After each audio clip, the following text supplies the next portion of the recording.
Praveen Bharati English school में स्वागत है। आज हम पढ़ेंगे बिहार बोर्ड क्लास 7 और न्यू बैच स्टार्ट है 2024 के लिए। आज हम पढ़ेंगे हिंदी। जो हमारे सरकारी स्कूल में बुक आया है वही यहाँ पर भी कहानी है और पाठ का नाम 2 है। पाठ का नाम है सबसे सुंदर लड़की। आज हम पढ़ेंगे सरकारी बुक का पाठ का दूसरा है सुंदर सबसे सुंदर लड़की। अगर हमारे चैनल को सब्सक्राइब नहीं किया तो हमारे channel Praveen Bharati English school को सब्सक्राइब करना ना भूले और अपने दोस्तों के पास भी शेयर करें। चलिए क्लास को स्टार्ट करते हैं।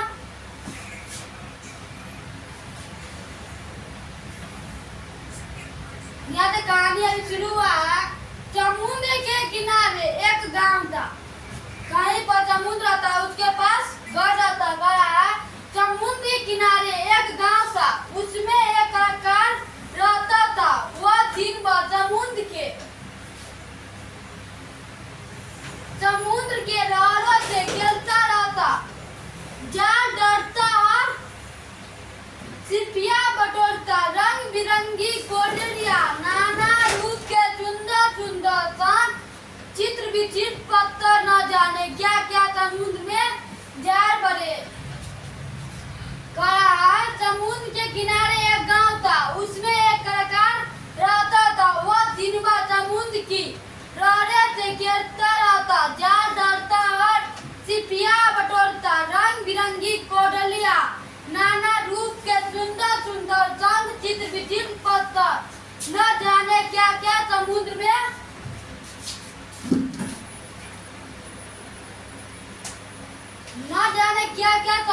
भर देता। उसने वह तरह तरह के खिलौने, तरह तरह की मालाएं तैयार करता और पास के बड़े नगर में बेचता। और उसमें से माला निकालता, खिलौना निकालता तो वो कहाँ जाके बेच देता था? बड़े नगर में जाके बेच देता था। उसका एक बेटा था, नाम था उसका हर्ष, और उसका बेटा का नाम क्या था? हर्ष। उम्र अभी 11 की भी नहीं थी, पर समुद्र की लहरों में ऐसे घुस जाता जैसे शराब में बत्तख। उसका एक बेटा था, उसका नाम था हर्ष। वो अभी 11 साल की भी नहीं है और समुद्र के लहर में ऐसे घुस जाता था जैसे शराब में बत्तख घुस जाते हैं। एक बार ऐसे हुआ कि कलाकार एक रिश्तेदार का मित्र कुछ दिन के लिए वहाँ छुट्टी मनाने आया। उसके साथ उसकी बेटी मंजिली भी थी, होगी कोई 9-10 वर्ष, और उसका बेटी है, उसका उम्र है 9-10 वर्ष की पड़ती। बहुत सुंदर, बिल्कुल गुड़िया जैसी, और वो बहुत सुंदर और गुड़िया जैसी थी। हर्ष बड़े गर्व के साथ उसका हाथ पकड़कर उसे लहरों के पास ले जाता। एक दिन मंजरी ने चिल्लाकर कहा, तुम्हें डर नहीं लगता? हर्ष ने जवाब दिया, डर क्यों लगेगा, लहरें तो हमारे साथ खेलने आते हैं। और तभी एक बहुत बड़ा लहर दौड़ती हुई हर्ष की ओर आई, जैसे उसे निकल जाएगी। मंजरी चीख उठी पर हर्ष उछल कर लहर पर सवार हो गया और किनारे पर आ गया। मंजरी डरती थी पर मन ही मन यह भी चाहती थी कि वह भी समुद्र की लहरों पर तैर सके। उसे यह तब और भी जरूरी लगता था जब वह वहाँ की दूसरी लड़कियों को ऐसे करते देखती, विशेषकर कनक को, जो हर्ष के हाथ में हाथ डालकर तूफानी लहरों पर दूर निकल जाती। हर्ष ने जवाब दिया, डर क्यों लगेगा, लहरें तो हमारे साथ खेलने आते हैं। और तभी एक बहुत बड़ी लहर दौड़ते हुई और आई, जैसे उसे निगल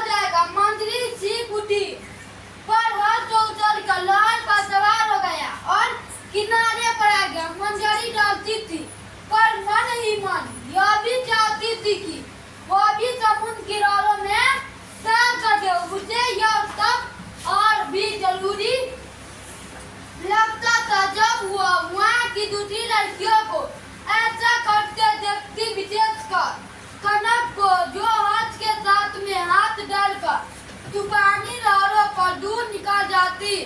वह बेचारी थी बड़ी गरीब पिता एक दिन नाव लेकर गए तो लौटे ही नहीं। माँ मछलियाँ पकड़कर किसी तरह दो बच्चों को पालती थी। कनक छोटे छोटे चंगों की मलाई बनाकर बेचती। मंजरी को वो लड़की जरा भी नहीं भागती। हर्ष के साथ उसकी दोस्ती तो उसे कतई पसंद नहीं है।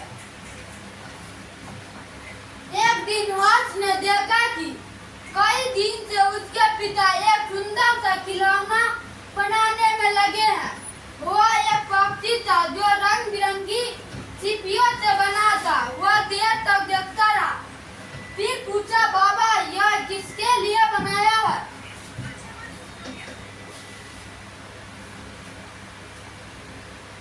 और पूछा, बाबा किसके लिए बनाया है? कलाकार ने उत्तर दिया, यह सबसे सुंदर लड़की के लिए। मंत्री सुंदर है ना? 2 दिन बाद उसका जन्मदिन है। उसे दिन में इस पक्षी को उसे भेंट में देना। आज की खुशी का पार नहीं था। बोला, हाँ हाँ बाबा, मैं यह पक्षी मंजरी को दूंगा। और वो दौड़कर मंजरी के पास गया, उसे समुद्र के किनारे ले गया और बातें करने लगा। फिर बोला, 2 दिन बाद तुम्हारा जन्मदिन है। हाँ, पर तुम्हें किसने बताया?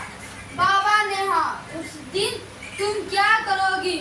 सबसे उठकर नहा धोकर सबको प्रणाम करूंगी। घर पर तो सहेलियों को दावत देती हूँ। वे नाचती गाती है और इसी तरह बातें करते करते हुए न जाने कब उठे और दूर तक समुद्र में चल गए। सामने एक छोटी सी चट्टान दिखती। हर्ष ने कहा, आओ छोटी चट्टान तक चले। मंजरी काफी निडर हो चली थी। बोली, चलो। तभी हर्ष ने देखा कनक बड़ी चट्टान पर बैठी है। कनक ने चिल्लाकर कहा, हर्ष यहाँ आ जाओ। हर्ष ने जवाब दिया, मंजरी वहाँ नहीं आ सकता, तुम्हारी इधर आ जाओ। अब मंजरी ने भी कनक को देखा। उसे इससे हुई वो वहाँ क्यों नहीं जा सकती? वो क्या उससे कमजोर है? यह सोच रही थी कि उसे एक बहुत सुंदर शंख दिखाई दिया। मंजरी अनजाने ही उस ओर बढ़ी। तभी एक बड़े लहर ने उसके पैर उखाड़ दिए और वह बड़े चट्टान की दिशा में लुढ़क गई। उसके मुंह में खारा पानी भर गया। उसे होश नहीं रहा। यह सब आनंद फानंद में हो गया। हर्ष ने देखा और चिल्लाता हुआ उधर बढ़ा, पर तभी एक और लहर आई और उसे मंदिर से दूर कर दिया। अब निश्चित है कि मंजरी बड़ी चट्टान से टकरा जाएगी, परंतु उसी क्षण कनक और उधर लहर और मंजरी के बीच कूद पड़ी और उसे हाथों में थाम लिया। दूसरे ही क्षण तीनों चोटी चट्टान पर थे। कुछ देर हर्ष और कनक के मिलकर मंजरी को लिटाया। जाती मली पानी बाहर निकल गया। उसने आँख खोलकर देखे, उसे जरा भी चोट नहीं लगी थी, पर वो बार बार कनक की ओर देख रही थी।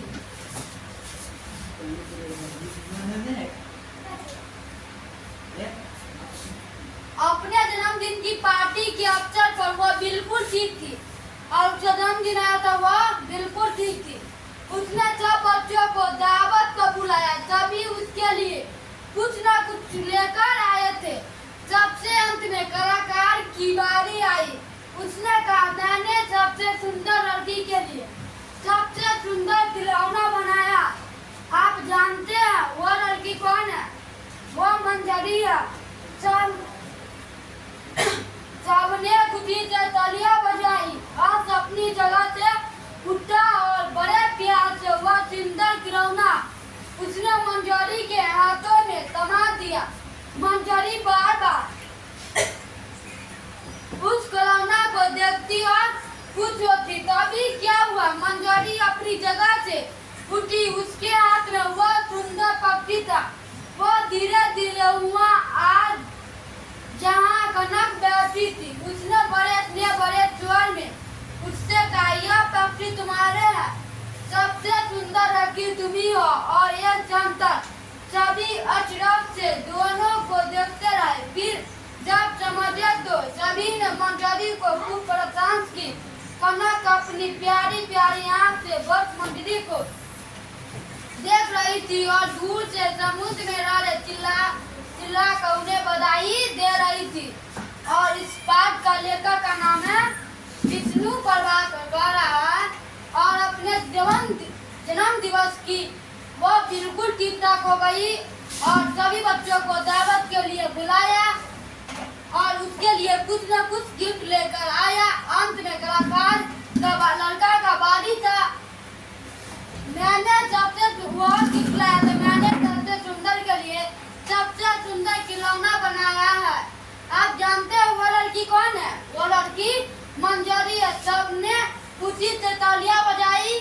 हर्ष अपने जगह से उठा और बड़े प्यार से बहुत सुंदर खिलौने इसने मंजरी के हाथ में थमा दिया। मंजरी बार बार उस खिलौने को देखती और खुश होती। तभी क्या हुआ, मंजरी अपनी जगह से उठी। उसके क्षण में वह सुंदर पक्षी था। वह धीरे धीरे वहाँ आई जहाँ कनक बैठी थी। उसने बड़े स्वर में उससे कहा, यह पक्षी तुम्हारा है, सबसे सुंदर लड़की तुम ही हो। और एक क्षण तक अचरज दोनों को देखते रहे। फिर सब समझ तो ने मंजरी की खूब प्रशंसा की। कनक अपनी प्यारी प्यारी आंख से बस मंजरी को देख जा रही थी और दूर समुद्र में रहे चिल्ला कर उन्हें बधाइयाँ दे रहे थे। और पाठ का लेखक का नाम है विष्णु प्रभाकर।